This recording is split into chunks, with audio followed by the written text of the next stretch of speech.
Kisah akan berfokus pada seorang pria bernama Paul yang merupakan seorang projeksionis atau orang yang bertugas untuk memutar gulungan film di bioskop yang karena ruang kerjanya gelap, maka Paul harus selalu membawa dan mengenakan lampu di kepalanya.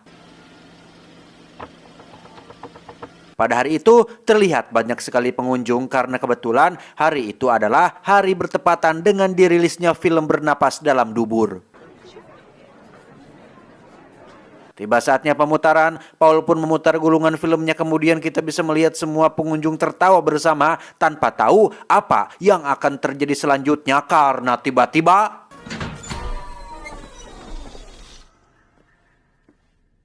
ya, seketika lampu mati, tapi bukan dikarenakan listriknya ngejepret, karena saat Paul keluar, dia melihat tidak ada siapa-siapa di sana dan hanya meninggalkan pakaian dan makanan yang tergeletak di lorong bioskop.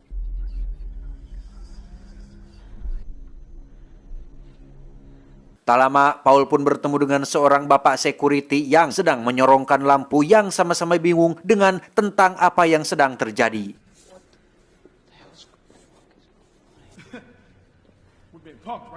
Saat sedang berkeliling, Pak Security pun seperti melihat sesuatu di pojokan toko pakaian dan memutuskan untuk pergi memeriksanya. Namun apa yang terjadi? Si security pun menghilang dan hanya menyisakan pakaiannya saja yang tergeletak di lantai. Tak lama, Paul pun melihat bayangan kepala seseorang di kegelapan dan tiba-tiba...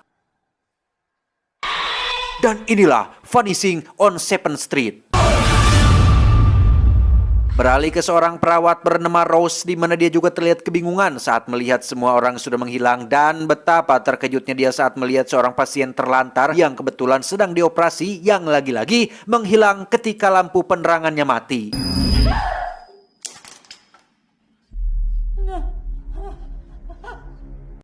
Esok paginya kita akan berkenalan dengan seorang pria yang tidur dengan ditemani lilin-lilin kecil di samping tempat tidurnya, di mana dia merupakan seorang jurnalis bernama Luke. Tidak seperti Paul dan Rose, Luke pun belum sadar bahwa sudah terjadi sesuatu semalam. Namun saat dia keluar apartemen, Luke pun langsung dikejutkan saat melihat seluruh kota sunyi sepi, mobil bergeletakan, cangcut di mana-mana, dan semua orang menghilang bak ditelan juri.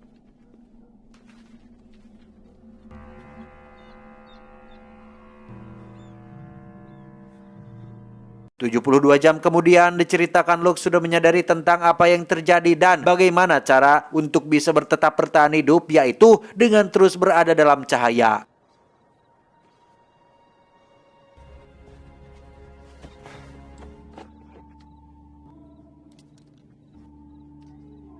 Dengan bermodalkan beberapa lampu yang dibawanya serta sebuah pistol dan suar yang dia temukan di sebuah mobil, Luke akhirnya menemukan sebuah bar yang menggunakan generator dan masuk ke sana untuk beristirahat. Sempat menenggak seloki ciu yang dioplos dengan kerating deng, Luke pun bertemu dengan seorang anak bernama James, di mana dia mengalami hal serupa, yaitu kehilangan orang tuanya. Punten. Mama owns this place. Nah, watching it. Tak lama, mereka pun kedatangan orang baru yang ternyata itu adalah Rose yang tengah teriak-teriak mencari bayi kecilnya. Sempat terjadi ketegangan, akhirnya mereka bertiga memutuskan untuk bertahan bersama-sama di dalam bar tersebut.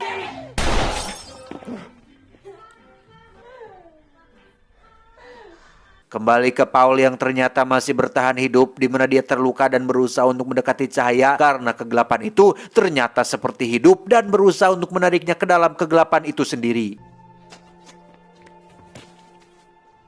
Sementara itu, Rose pun sedang menceritakan bagaimana dia bisa bertahan karena waktu itu dia kebetulan sedang ingin sebat sedulu dan berhasil hidup berkat sebatang rokok dan korek api di tangan. Tuh kan kenapa saya udud, karena merokok dapat menyelamatkanmu, cenah.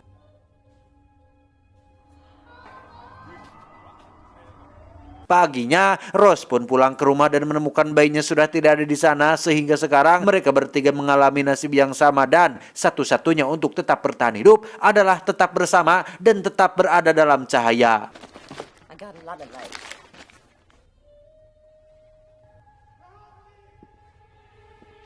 Tak lama mereka pun mendengar suara minta tolong di luar yang mana itu ternyata adalah suara si Paul. Maka dari itu, Luke pun memutuskan untuk pergi sendiri menyelamatkannya.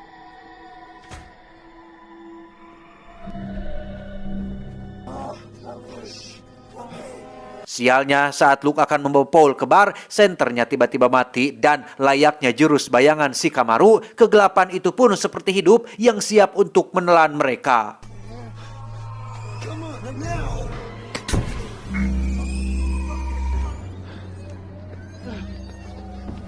Dengan suara yang dibawanya, Luke dan Paul mencoba untuk tetap bertahan dan berlari secepat mungkin untuk sampai ke dalam bar.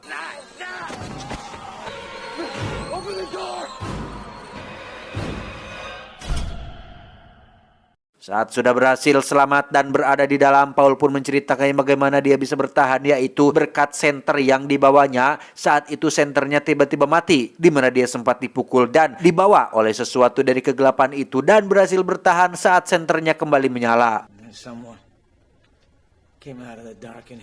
Paul pun memikirkan sebuah teori tentang kenapa ini bisa terjadi. Yang pasti bukan ulah petugas PLN yang sedang iseng atau eksperimen ilmuwan, tetapi ini berhubungan dengan dunia supranatural yang mustahil dijangkau oleh akal pikiran mereka semua.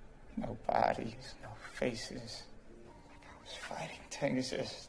Sempat terjadi sedikit perdebatan dan ketegangan di mana mereka semua langsung dikejutkan saat listrik mulai tidak stabil. Dengan cepat mereka mematikan beberapa perangkat untuk mengurangi beban listrik dan menuju ke ruang generator untuk memeriksanya.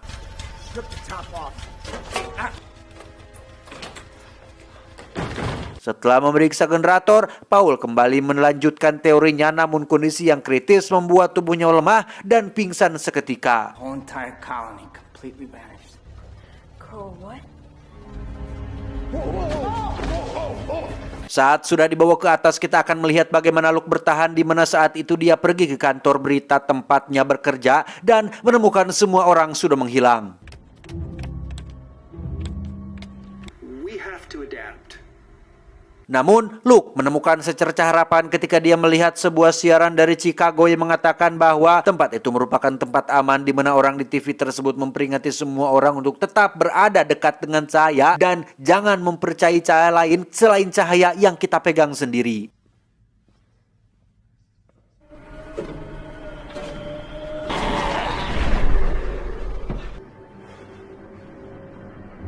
Setelah ingat tentang hal itu, Luke pun mengajak mereka untuk pergi ke Chicago dengan cara menghubungkan kabel dari generator di bar dengan aki mobil yang ada di luar.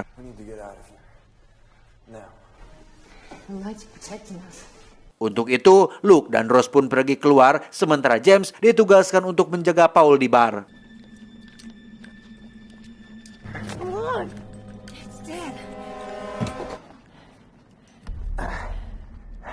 Saat sedang menyambungkan kabelnya itulah mereka melihat seorang anak kecil dengan sebuah senter di tangannya, namun saat dipanggil, si anak pun lari ketakutan. Dengan cepat Luke pun mengejar si bocil, namun dia terjatuh yang membuat senternya terlempar, dan saat kegelapan akan menelannya, Rose pun langsung menyalakan mobil membuatnya lampunya menyala dan berhasil menyelamatkan si Luke.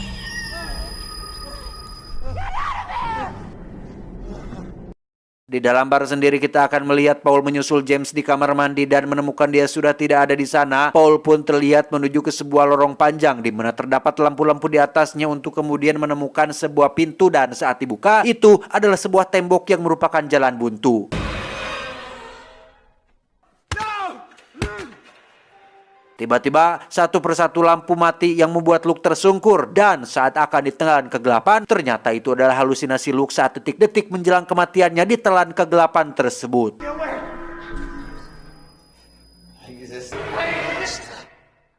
Saat James keluar dari dalam kamar mandi, ia pun sudah melihat Paul sudah lenyap dan hanya meninggalkan pakaiannya saja. Luke dan Rose sendiri tidak berhasil menyalakan mobilnya, kemudian pergi ke sebuah klinik dan bertahan di sana.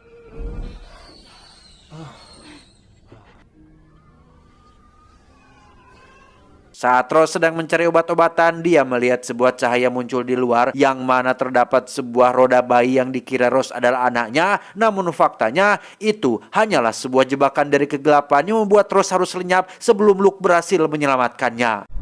Rosemary?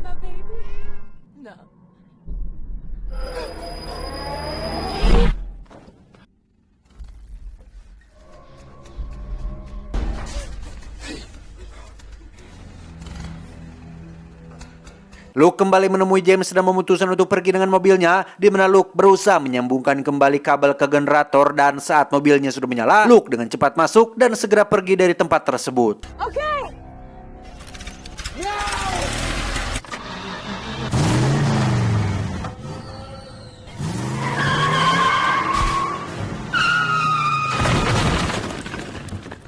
Tiba di sebuah gereja, James mendapat jebakan dari kegelapan seolah merasa bahwa di dalam sana ada orang tuanya. Untuk kemudian ia berjalan menuju ke dalam gereja, dan meski Luke sudah memperingatkannya, James tetap kekeh masuk ke dalam sana.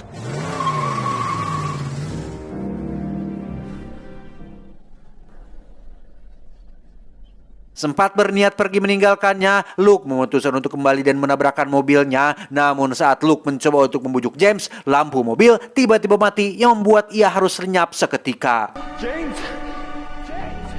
No! Sadar bahwa ini adalah jebakan, James dengan cepat berlindung di tengah cahaya lilin gereja, di mana kita bisa melihat kegelapan perlahan mulai menghinggapi seluruh ruangan, dan satu persatu lilin pun mati. Tapi tiba-tiba muncullah sinar matahari pagi yang menyinari seluruh alam.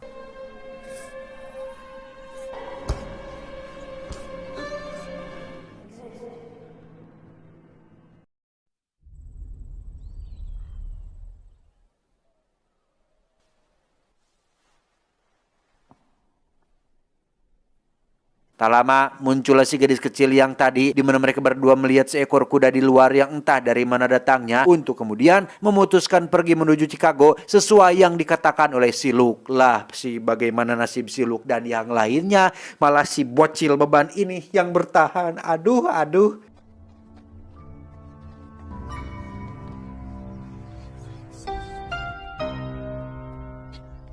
Tamat ending yang cukup membagongkan.